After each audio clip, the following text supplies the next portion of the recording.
The Leadership Conference is proud to recognize its 2017 recipient of the Hubert H. Humphrey Civil and Human Rights Award for selfless and devoted service in the cause of equality.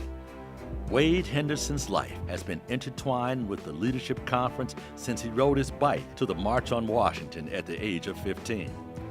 33 years later, Wade became the organization's chief executive and top strategist, where he championed 2 decades of legislative activism to advance social justice.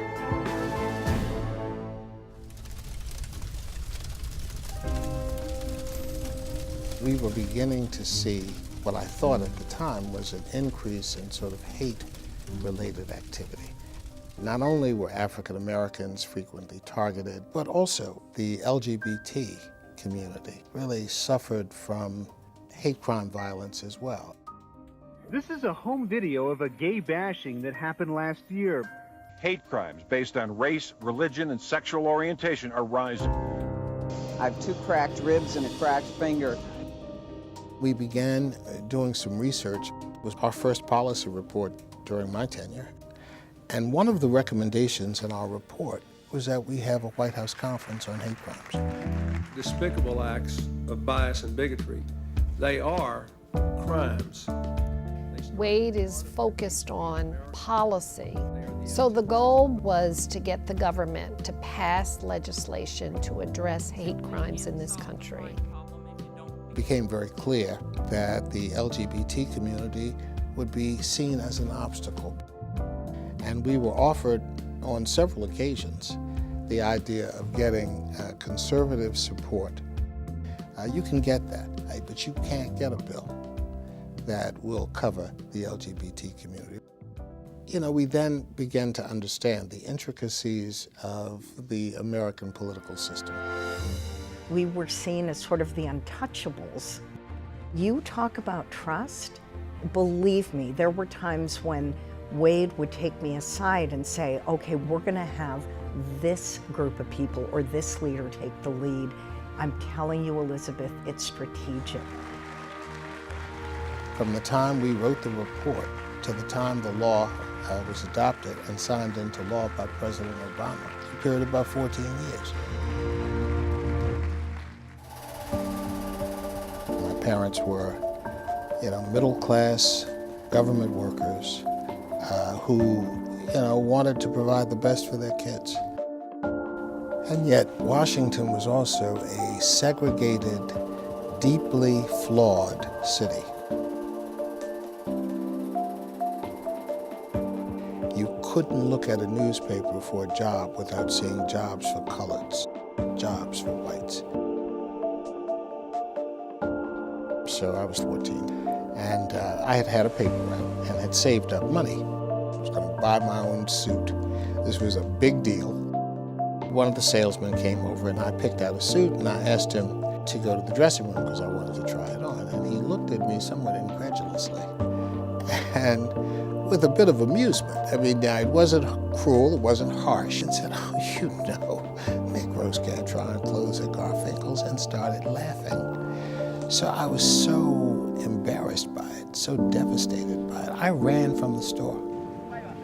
I just felt I should have, in hindsight, sort of said something and made that more of an issue, and I didn't. When the March on Washington was announced, I had an interest in going. My parents asked me not to. I simply said it was time, and so I rode my bike.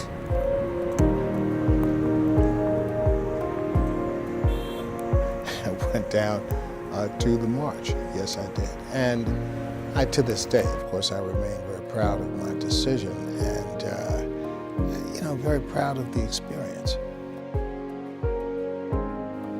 As an organization, as an institution, we were directly tied into the effort to pass the Voting Rights Act of 1965.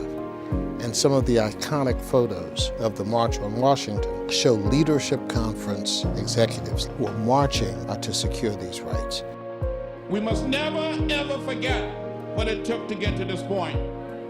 And by renewing and extending the Voting Rights Act of 65, we would be making some noise. The 2006 reauthorization loomed large.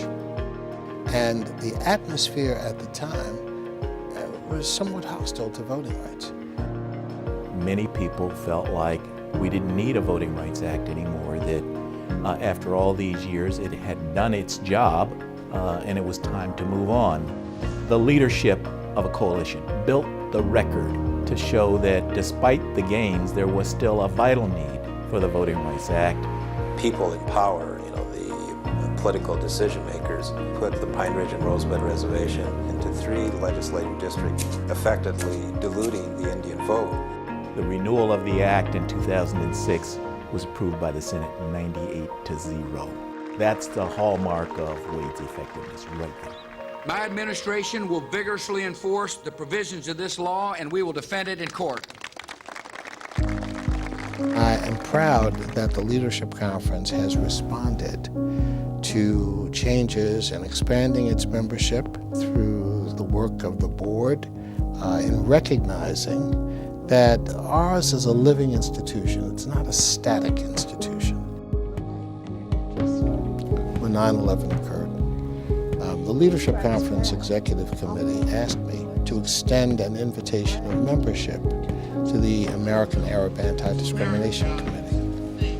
It was important for us to extend a sense that it is not right to demonize Arabs.